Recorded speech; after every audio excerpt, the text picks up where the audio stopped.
Historický slovník slovenského jazyka je 7-zväzkový slovník zachytávajúci a vykladajúci slovnú zásobu slovenčiny od najstarších čias do konca predpisovaného obdobia, tzv. 18. storočia. Vychádzal v tlačenej podobe v rokoch 1991 až 2008.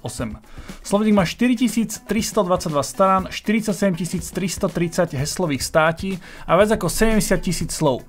Jeho príprava začala v 50. rokoch a ukážkový zošit vyšiel v roku 1973. Ak si hovoríš, že ako je možné, že som si takýto text zapamätal, tak ti poviem iba jedno.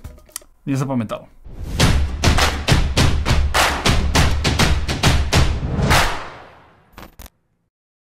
Každé video začínam, že predo mnou na stole leží. Čo takto obzvláštniť? Čo by sa tam tak hodilo? Predo mnou na stole leží teleprompter od značky Feelworld TP10. Ak si ho objednáte, príde vám v takéto krásnej krabičke. A ako spomínam v každom videu, tak krabičkový lomeno caseový systém je za mňa to najlepšie, čo môžete mať, pretože to ochránite a dobre sa to nosí. Ako náhle to otvoríte, máte tu opäť dve časti toho balenia. Tu je v podstate iba taká ochranná krytka, by som to nazval. V tejto vrchnej časti, kde máte vačok, máte rôzne redukcie na objektívy. Je ich tu naozaj požehnanie, čiže si myslím, že to trafíte na akýkoľvek objektív. Štandard každého balenia, čo musí byť, je návod. Keďže majú aj svoju aplikáciu, tak tu máte také jednoduché inštrukcie, ako si to môžete napárovať, aby to fungovalo cez telefón, cez tablet, poprípade nejaký ovládač. Držiak na telefón, držiak na tablet, skrutky. A ďalej tu máte ďalkový ovládač. Ten ďalkový ovládač je celý z plastu, je veľmi ľahký. Nepôsobí nejak 100% prémiovo, by som to nazval, ale ja si myslím, že svoj účel splní. A v tej druhej časti máte v podstate clonku, ktorú dávate z vrchu, mikrovláknovú handričku na čistenie toho skla a samotný teleprompter. V podstate čítačku. Neviem, viac sa mi páči ten názov v angličtine. Vyzerá nejako takto. Tu v tejto prednej časti vlastne máte vy to, nazvem to, že polopriepustné sklo. Pre tých, ktorí by ste nevedeli, ako takýto teleprompter funguje, je to v podstate veľmi jednoduché. Ide o to, že vy sem nasadíte objektív a máte naklonené sklo. Ako náhle sem hore dáte túto clonku, tak v podstate teraz sa vám vytvorí za sklom tma a pred sklom budete mať svetlo, hej? A to je v podstate princíp tých policajných zrkadiel, ako by som to nazval. Odtiaľto vám ide vlastne svetlo a prechádza vám na druhú stranu do objektívu. Tu v tejto vrchnej časti, keďže máte tmu, tak sa vám do objektívu cez ten 45 stupňový uhol neodráža nič. A tu keď budete mať telefón, tak keďže tu je svetlo, sa vám to odrazí do toho skla a odtiaľ smerom na vás. Možno také lepšie vysvetlenie. Teraz vidíte mňa a ako náhle to otočím, poďme si ale predviesť ukážku, že ako sa niečo takéto montuje. Dávam to takto z boku, aby ste to lepšie teda videli. Vyberiem si redukčný krúžok, v tomto prípade je to 67 mm, ktorý ja pekne našrobujem. Tu na tejto zadnej strane máte vlastne takú drážku, ktorú vy nasuniete na ten krúžok, na ten objektív.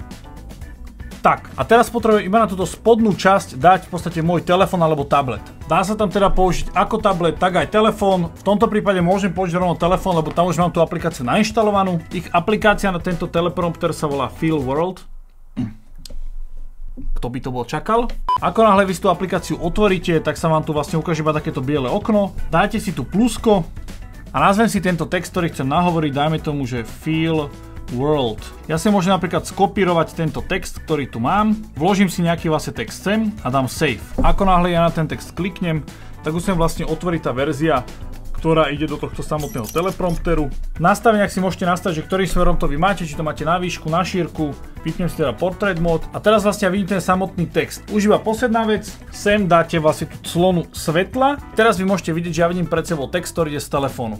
Mám tu ďalej ďalkové ovládanie, ktorý sa veľmi jednoducho v podstate na tú aplikáciu napáruje. Vysvetlím, máte tlačidla, tu máte vlastne tlačidlo, ktorým sa to páruje a teraz zapína ten ovládač. Ako náhle stlačím tento predný gombík, tak sa vám ten teleprompter rozbehne. Ďalej joystick, ktorým sa hýbete v rýchlosti toho daného textu, čiže keď si vy pustíte vrchným tlačidlom, tak si v podstate viete ten text buď spomaliť, alebo následne zrýchliť. Vrchný gombík, tým si v podstate prepínate tú svetelnosť, to znamená, že či máte čierne pozadie a biely text, alebo opačne, poprípade teplá biela, studená biela. Spodným tlačidlom vy si prekávate ten text, či teda máte ten telefón orientovaný doľava alebo doprava a takisto vlastne tým druhým tlačidlom si vypínate ten portrait mode. Pri tom telefóne to v podstate funguje veľmi obdobne, až na to, že vlastne tu z tejto zadnej strany vy máte také kolajničky, do ktorých vy zasuniete tento držiak plus držiak na telefón. Znamená, že ja to sem zacvaknem. Do tejto časti vlastne tu dám telefón. Všetko to pekne zacvaklo a ja mám vlastne telefón z tejto strany. Tu zo spodu vlastne máte závity, že to položíte niekde na statív. Tak, prišrobované to tam je. Opäť vlastne z tej druhej strany nakloníte to sklo, sem dáte clonu proti svetlu a do tej prednej časti, tak ako v prvom prípade, vlastne zacaknete iba držiak, vybavené, hotovo. Veľký rozdiel v tom nie je. No to je v podstate všetko, čo vy k tomuto potrebujete. To znamená, že máte funkčný teleprompter, ktorý je za mňa cenovo veľmi dostupný, máte k tomu ovládač a všetko máte vo veľmi peknom, krásnom púzdre. A to je odo mňa pre toto video všetko. Chcem poďakovať značke Feelworld a Focus Nordic, vďaka ktorým som vám mohol predstaviť opäť ďalšiu vec, ak by ste sa chceli vy ako content creator nejakým spôsobom zlepšovať, a predsa len toho textu býva niekedy, že veľmi veľa a nie každý si dokáže dobre zapamätať všetky údaje a parametre, ktoré potrebuje v tom videu odkomunikovať. Ja vám ďakujem veľmi pekne za sledovanie, hoďte mi odber, ako tam ešte nemáte, poprípade like a do komentáru môžete napísať a dať možno nejakú spätnú väzbu, či vás tieto videa bavia, či vás baví to, že vám ukážem nejaké nové a nové veci, ktoré sa v tomto svete videa nachádzajú. Dík ešte raz a vidíme sa opäť niekedy na budúce. Čaute.